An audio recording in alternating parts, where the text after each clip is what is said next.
ಮಾಜಿ ಸಚಿವ ವರ್ತೂರು ಪ್ರಕಾಶ್ ಪರಿಚಯಸ್ಥೆ ಈಗ ಅರೆಸ್ಟ್ ಆಗಿದ್ದಾಳೆ. ಯಾಕೆ ವಂಚನೆ ಕೇಸ್ನಲ್ಲಿ ಅರೆಸ್ಟ್ ಆಗಿರೋದು? ಎಷ್ಟು ಅನ್ಕೊಂಡಿದ್ದೀರಾ? ಅಯ್ಯೋ, 1-2 kg ಚಿನ್ನ ತಗೊಂಡಿರೋದು. ಬರೋಬ್ಬರಿ 2.5-3 ಕೋಟಿ ಪಂಗನಾಮ ಹಾಕಿದಾರಂತೆ. ಈಗ ವರ್ತೂರು ಅವ್ರಿಗೆ ಬುಡುಕು ಬರುತ್ತಾ ಈ ಪ್ರಕರಣ? ಗೊತ್ತಿಲ್ಲ. ನೋಡಿ ಹೇಗಿದೆ ಪ್ರಕರಣ. 2 ಕೋಟಿ ಮೌಲ್ಯದ ಚಿನ್ನಾಭರಣ ಖರೀದಿಸಿ ವಂಚನೆ. ಮಾಜಿ ಸಚಿವ ವರ್ತೂರು ಪ್ರಕಾಶ್ ಪರಿಚಯಸ್ಥೆ ಅರೆಸ್ಟ್. ಗಣ್ಯರ ಹೆಸರು ಹೇಳಿಕೊಂಡು ಚಿನ್ನಾಭರಣ ಖರೀದಿಸಿ ವಂಚಿಸಿದ ಪ್ರಕರಣದಲ್ಲಿ ಖತರ್ನಾಕ್ ಲೇಡಿಯೊಬ್ಬಳು ಪೊಲೀಸರ ಅತಿಥಿಯಾಗಿದ್ದಾಳೆ. ಮೂಲತಃ ಬೆಂಗಳೂರಿನ ಬಗಲಗುಂಟೆ ನಿವಾಸಿ ಶ್ವೇತಾ ಬರೋಬ್ಬರಿ 2 kg 945 ಗ್ರಾಂ ಚಿನ್ನವನ್ನ ಖರೀದಿಸಿ 2.42 ಕೋಟಿ ವಂಚಿಸಿ ಖಾಕಿ ಬಲೆಗೆ ಬಿದ್ದಿದ್ದಾಳೆ. ತಾನು ಮಾಜಿ ಸಚಿವ ವರ್ತೂರು ಪ್ರಕಾಶ್ ಪರಿಚಯಸ್ಥೆ ಅಂತ ಹೇಳಿಕೊಂಡು ಓಡಾಡ್ತಿದ್ದ ಆರೋಪಿ ಶ್ವೇತಾ ಇತ್ತೀಚೆಗೆ ಅವೆನ್ಯೂ ರಸ್ತೆಯ ಜ್ಯುವೆಲರಿ ಶಾಪ್ಗೆ ಭೇಟಿ ಕೊಟ್ಟಿರ್ತಾಳೆ.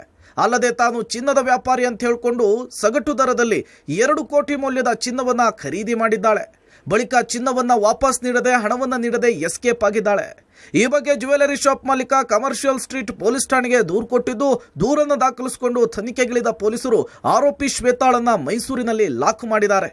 ಚಿನ್ನ, ಕಾರು ಸೇರಿದಂತೆ ಇತರ ವಸ್ತುಗಳನ್ನ ಜಪ್ತಿ ಮಾಡಿದ್ದಾರೆ. ಚಿನ್ನದ ವ್ಯಾಪಾರಿ ಅಂತ ಹೇಳಿ ಬಿಂಬಿಸಿಕೊಂಡು ಕೋಟ್ಯಾಂತರ ರೂಪಾಯಿ ಚಿನ್ನಾಭರಣವನ್ನ ಖರೀದಿ ಮಾಡಿ ವಂಚನೆ ಮಾಡಿದ್ದಂತಹ ಮಾಜಿ ಸಚಿವ ವರ್ತೂರು ಪ್ರಕಾಶ್ ಅವರ ಆಪ್ತೆ ಶ್ವೇತಾ ಗೌಡಳನ್ನು ಕಮರ್ಷಿಯಲ್ ಸ್ಟ್ರೀಟ್ ಪೊಲೀಸರು ಬಂಧನ ಮಾಡಿರುವಂಥದ್ದು. ಬಂಧನ ಮಾಡಿ ಆಕೆ ವಂಚನೆ ಮಾಡಲಿಕ್ಕೆ ಖರೀದಿ ಮಾಡಿದ್ದಂಥ ಚಿನ್ನ ಮತ್ತು ಕೃತ್ಯಕ್ಕೆ ಬಳಸಿದ್ದಂಥ ಕಾರನ್ನು ಈಗಾಗಲೇ ಕಮರ್ಷಿಯಲ್ ಸ್ಟ್ರೀಟ್ ಪೊಲೀಸರು ಬಂಧಿಸಿದ್ದು, ಪ್ರಕರಣ ಸಂಬಂಧಪಟ್ಟಂತೆ ಆರೋಪಿ ಶ್ವೇತಾಳನ್ನು ವಿಚಾರಣೆ ಮಾಡಿದಂಥ ಸಂದರ್ಭದಲ್ಲಿ ಇದರಲ್ಲಿ ಮಾಜಿ ಸಚಿವ ವರ್ತೂರು ಪ್ರಕಾಶ್ ಅವರ ಪಾತ್ರ ಇದೆ ಅನ್ನುವಂಥದ್ರ ಬಗ್ಗೆ ಮಾಹಿತಿ ಸಿಕ್ಕಿದ್ದು, ಈಗಾಗಲೇ ಪ್ರಕರಣ ಸಂಬಂಧಪಟ್ಟಂತೆ ತನಿಖೆಗೆ ಹಾಜರಾಗಲಿಕ್ಕೆ ಮಾಜಿ ಸಚಿವ ವರ್ತೂರು ಪ್ರಕಾಶ್ ಅವರಿಗೂ ಕೂಡ ಕಮರ್ಷಿಯಲ್ ಸ್ಟ್ರೀಟ್ ಪೊಲೀಸರು ನೋಟಿಸನ್ನು ನೀಡಿದ್ದು, ಈಗಾಗಲೇ ಪ್ರಕರಣ ಸಂಬಂಧಪಟ್ಟಂತೆ ನೋಟಿಸ್ ಕೊಟ್ಟಿದ್ದು, ಸೋಮವಾರ ವಿಚಾರಣೆಗೆ ಹಾಜರಾಗಲಿಕ್ಕೆ ವರ್ತೂರು ಪ್ರಕಾಶ್ ಅವರು ಕೂಡ ಮುಂದಾಗಿದ್ದಾರೆ. ವರ್ತೂರು ಪ್ರಕಾಶ್ ವಿಚಾರಣೆಗೆ ಮುಂದಾದ ಖಾಕಿ.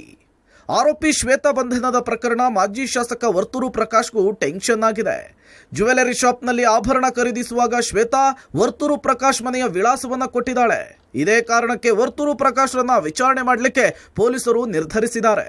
ಇನ್ನು ಪ್ರಕರಣದ ಕುರಿತು ಸ್ಪಷ್ಟನೆ ಕೊಟ್ಟಿರುವ ವರ್ತೂರು ಪ್ರಕಾಶ್, ಈ ಕುರಿತು ನಿನ್ನೆ ನನಗೆ ಮಾಹಿತಿ ಬಂದಿದೆ. ಸಮಾಜ ಸೇವಕಿ ಅಂತ ಪರಿಚಯ ಮಾಡಿಕೊಂಡು 3-4 ತಿಂಗಳ ಹಿಂದೆ ಆಕೆ ನಮ್ಮ ಮನೆಗೆ ಬಂದಿದ್ರು.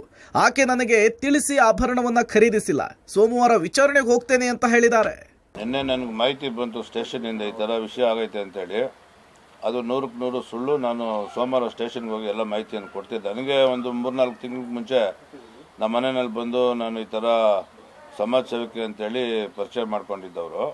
ಆಮೇಲೆ ಅವರು ಒಂದು 20-22 ದಿವಸ ಒಂದು 2-3 ಸತಿ ಬಂದರು ನಮ್ಮ ಮನೆಗೆ. ಅಷ್ಟು ಬಿಟ್ಟರೆ ಒಡವೆ ವಿಷಯ ನನಗೆ ಗೊತ್ತೇ ಇಲ್ಲ. ನನಗೆ ನೆನ್ನೆನೇ ಗೊತ್ತಾಗಿದ್ದು ಅವ್ರು ಒಡವೆ ತಗೊಂಡಿರೋದು, ಅವ್ರು ನಮ್ಮ ಒಡವೆ ಅಂಗಡಿಗೆ ಮೋಸ ಮಾಡಿರೋದು ಅಂತ.